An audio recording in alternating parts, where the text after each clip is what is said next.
మంత్రి తుమ్మల రెడ్డితో పసుపు బోర్డు సెక్రటరీ భవానీ భేటీ అయ్యారు. గత 6 నెలల కార్యకలాపాలపై భవానీ మంత్రికి నివేదిక అందించారు.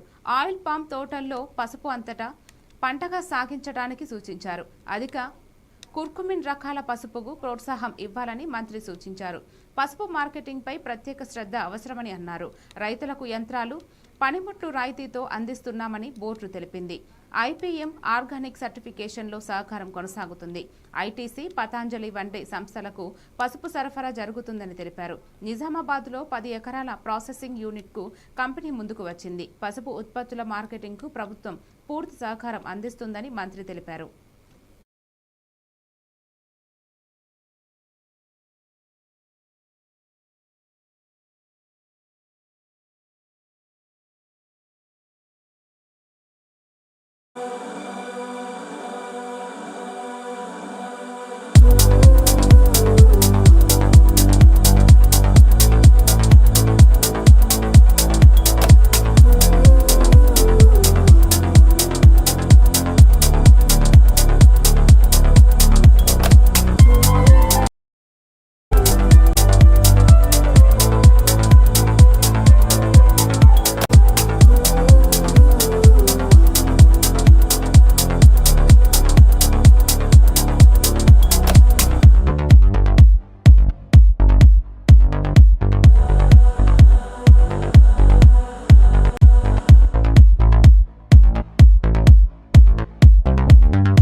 భీమవరం డీఎస్పీ వ్యవహారంపై ఏపీ డిప్యూటీ స్పీకర్